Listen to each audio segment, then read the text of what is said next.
My dear friends, MR.A business Tamil YouTube சேனலை subscribe பண்ணுங்க. அது மட்டும் இல்லாமல் இந்த வீடியோ உங்களுக்கு பிடிச்சிருந்தா லைக் பண்ணுங்க. ஹலோ வியூவர்ஸ், நான் தான் உங்கள் விஜய் பேசுகிறேன். நீங்கள் பார்த்துட்டு இருக்கிறது MR.A business Tamil YouTube channel பார்த்துட்டு இருக்கீங்க. ஃபஸ்ட் டைம் நம்ம வீடியோவை பார்க்குறீங்கன்னா ஃபஸ்ட்லேருந்து லாஸ்ட் வர பாருங்கள். அப்படின்னா தான் நான் சொல்லக்கூடிய எல்லா இன்ஃபர்மேஷனும் உங்களுக்கு ஈஸியாக கிடைக்கும். சரி, இன்றைக்கி நம்ம பிஸ்னஸ் டாபிக் என்னென்னு சொல்லிட்டு பார்த்தீங்கன்னா ஃபர்டிலைசர் பிஸ்னஸ், அதை பற்றி தான் பார்க்க போகிறோம். அதாவது உரம், அதாவது நம்ம அக்ரிகல்ச்சருக்கு விவசாயத்துக்கு தேவைப்படுற உரக்கடை எப்படி வைக்கலாம் அப்படின்னு சொல்லிட்டு தான் இந்த வீடியோவில் நம்ம பார்க்க போகிறோம். உரத்திலே ரெண்டு விதம் உரம் இருக்குது. ஒன்று வந்து ஆர்கானிக், இன்னொன்று வந்து கெமிக்கல். நம்ம இப்போ வந்து கெமிக்கல் ஃபர்டிலைசரை பற்றி தான் பார்க்க போகிறோம். ஸோ என்னோட வேண்டுகோள் என்னென்னு சொல்லிட்டு பார்த்தீங்கன்னா, கெமிக்கல் ஃபர்டிலைசர் வந்து யாருமே யூஸ் பண்ணாதீங்க, ஆர்கானிக் ஃபர்டிலைசர் வந்து யூஸ் பண்ணுங்கள். இருந்தாலும் இது வந்து ஒரு இன்ஃபர்மேட்டிவான வீடியோவாக இருக்குன்னு சொல்லிட்டு இந்த வீடியோவை கெமிக்கல் ஃபர்டிலைசரை பற்றி நான் வந்து உங்களுக்கு வீடியோ ஃபுல்லாக கொடுக்க போகிறேன். சரி, ஓகே. இந்த ஃபெர்டிலைசர் வந்து பிஸ்னஸ் ஸ்டார்ட் பண்ணுறதுக்கு நிறையா வதந்திகள் நிறையா இருக்குது. இதில் ஒரு சில பேர் என்ன சொல்கிறாங்கன்னா, பிஎஸ்சி அக்ரி படித்தா தான் இந்த ஃபர்டிலைசர் வந்து நம்ம ஃபெர்டிலைசர் பிஸ்னஸ் வந்து ஸ்டார்ட் பண்ண முடியும் அப்படின்னு சொல்கிறாங்க. ஒரு சில பேர் பிஎஸ்சி கெமிஸ்ட்ரி படித்தனாலே ஸ்டார்ட் பண்ணலாம் அப்படிங்கிற மாதிரி சொல்கிறாங்க. உண்மை என்னன்னு சொல்லிட்டு தெரியல. ஏன்னா பிஎஸ்சி படித்தவங்க தான் ஃபர்டிலைசர் ஸ்டார்ட் பண்ணணும்னு சொன்னால் நிறைய பேர் இந்த பிஸ்னஸ் ஸ்டார்ட்டே பண்ண முடியாது. எதுக்கும் வந்து நீங்கள் ஸ்டார்ட் பண்ணுறதுக்கு முன்னாடி தெரிஞ்சுக்கிட்டு ஸ்டார்ட் பண்ணுங்கள். இன்னும் ஒரு சில விஷயங்கள் என்ன சொல்கிறாங்கன்னா, நம்ம இந்தியன் கவர்மெண்ட் வந்து 2015 வந்து நம்ம ஃபர்டிலைசர்னு சொல்லிட்டு ஒரு சட்டம் கொண்டு வந்திருக்காங்க. அதில் பிஎஸ்சி அக்ரிகல்ச்சர், அது மட்டும் இல்லாமல் பிஎஸ்சி கெமிஸ்ட்ரி படித்தவங்களுக்கு மட்டும்தான் வந்து ஃபர்டிலைசர் பிஸ்னஸ் வந்து பண்ண முடியும் அப்படிங்கிற மாதிரி ஒரு நோட்டிஃபிகேஷன் கொடுத்துருக்காங்க. ஸோ அதையும் நீங்கள் பார்த்துக்கோங்க. சரி, ஓகே. இந்த பிஸ்னஸ் பண்ண எவ்வளோ இன்வெஸ்ட்மெண்ட், எவ்வளோ ப்ராஃபிட் தேவை, இதெல்லாம் நம்ம பார்த்துக்கலாம். சரி, ஓகே. இதுக்கு முன்னாடி நீங்கள் தெரிஞ்சுக்கிட வேண்டிய ஒரு சில விஷயங்கள் இருக்குது. கெமிக்கல் ஃபர்டிலைசர் அப்படின்னு சொன்னாலே ஒரு சில முக்கியமான நிறுவனங்கள் வந்து இந்தியாவிலேயே ஃபர்டிலைசருக்குன்னே சொல்லிட்டு பேர் போன இண்டஸ்ட்ரியாக இருக்குது. ஸோ அதை பற்றி நம்ம பார்த்துடலாம். ஒரு 5 நிறுவனங்களை பற்றி நம்ம சொல்லிடுறேன். ஸோ முக்கியமான மேனுஃபேக்சரர் இந்த ஃபர்டிலைசர்னு சொல்லிட்டு பார்த்தா கோரமண்டல் ஃபர்டிலைசர் பிரைவேட் லிமிடெட், அது மட்டும் இல்லாமல் Gujarat state fertiliser, national fertiliser, அது மட்டும் இல்லாமல் கேமல் ஃபர்டிலைசர் அப்படின்னு சொல்லிட்டு நிறைய ஃபர்டிலைசர் கம்பெனி இருக்குது.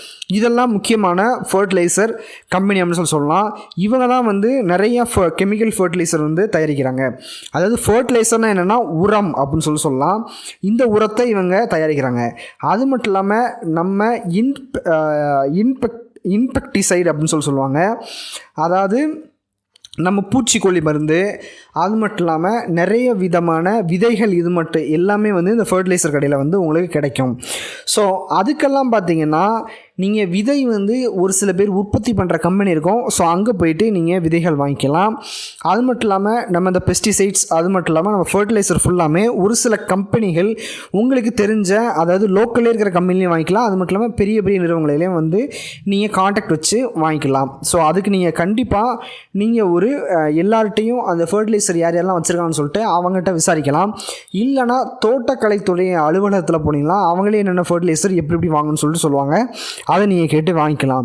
ஸோ இந்த பிஸ்னஸில் ஒரு முக்கியமான ஒரு பிரச்சனை இருக்குது. என்னென்னு சொல்லிட்டு பார்த்தீங்கன்னா, நீங்கள் கண்டிப்பாக லைசன்ஸ் வாங்கினதுக்கப்புறம் தான் இந்த பிஸ்னஸை ஸ்டார்ட் பண்ண முடியும். சரி, லைசன்ஸ் நம்ம எங்கே போய் வாங்கணும்னு சொல்லிட்டு பார்த்தீங்கன்னா, நம்ம ஆன்லைன்லேயே லைசன்ஸ் வாங்கிக்கலாம். ஸோ அதுக்கான டீட்டெயில்ஸ் நான் சொல்கிறேன், வேணால் டிஸ்கிரிப்ஷனே நான் கொடுக்குறேன், நீங்கள் போய் பார்த்துக்கலாம். அதாவது government of India, department of chemical and fertilizer அப்படின்னு சொல்லிட்டு நம்ம வெப்சைட் இருக்குது. ஸோ அதுக்குள்ளே போயிட்டு நீங்கள் ஃபர்டிலைசர் வந்து கடை ஆரம்பிக்க போகிறீங்கன்னா நீங்கள் வந்து அப்ளை பண்ணி வாங்கிக்கலாம். அது மட்டும் இல்லாமல் இந்த ஃபர்டிலைசர் பிஸ்னஸ் நீங்கள் ஸ்டார்ட் பண்ணால் குறைஞ்சது 200 ஸ்கொயர் ஃபீட் லேண்டு வேணும். அதாவது ஒரு கடை வேணும். அந்த கடை நீங்கள் வச்சுருந்தா தான் நீங்கள் எப்போவுமே ஃபர்டிலைசர் வந்து உங்களுக்கு வரும்போது வந்து மூட்டையாக தான் வரும். ஒரு மூட்டைன்னு சொல்லும்போது 75 கிலோலேருந்து 100 கிலோ வரைக்கும் மூட்டை வரும். அதுக்குள்ளே தான் உங்களுக்கு உரம் எல்லாம் வச்சு கொடுப்பாங்க. ஸோ அதை நீங்கள் தேக்கி வைக்கிறதுக்கு 200 ஸ்கொயர் ஃபீட் வரைக்கும் லேண்ட் இருந்தால் ரொம்ப, அதாவது கடை இருந்தால் உங்களுக்கு ரொம்ப யூஸ்ஃபுல்லாக இருக்கும். ஸோ இதெல்லாம் ஓகே. இதில் எவ்வளோ ப்ராஃபிட் கிடைக்கிது அப்படின்னு சொல்லிட்டு பார்த்தா, நீங்கள் வாங்கி வைக்கிற எல்லா பொருளையுமே வந்து 25% வந்து உங்களுக்கு வந்து கமிஷன் வந்து உங்களுக்கு கிடைக்குமா, அதாவது லாபம் கிடைக்குமா. இப்போ ஃபார் எக்ஸாம்பிள் எடுத்துக்கலாம், நீங்கள் 4 லட்ச ரூபாய்க்கு வந்து ஃபர்டிலைசர் நீங்கள் வந்து ஒரு மாதத்துக்கு விற்கிறீங்கன்னா உங்களுக்கு 1 லட்ச ரூபாய் வர ப்ராஃபிட் கிடைக்கும். ஸோ ப்ராஃபிட்னு சொல்லும்போது இந்த பிஸ்னஸில் மினிமமாக 30,000 மேக்ஸிமம் 1 லட்ச ரூபாய் வரைக்கும் உங்களுக்கு ப்ராஃபிட் கிடைக்கிது. ஸோ இதுதான் வந்து கெமிக்கல் ஃபர்டிலைசர் பிஸ்னஸை பற்றி.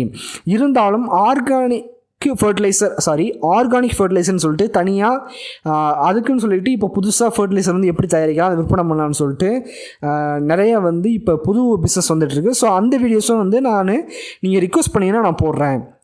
ஸோ இந்த வீடியோ உங்களுக்கு பிடிச்சிருக்கும்னு நினைக்கிறேன். இதே மாதிரி சூப்பரான வீடியோ உங்களுக்கு சந்திக்கிறேன். Mister A business Tamil YouTube சேனலில் நிறைய பிஸ்னஸ் சம்மந்தப்பட்ட வீடியோஸ், இன்ஃபர்மேட்டிவான வீடியோஸ், உங்களுக்கு பிடிச்ச வீடியோஸ் நிறையா இருக்குது. ஸோ அதெல்லாம் போய் பாருங்கள்.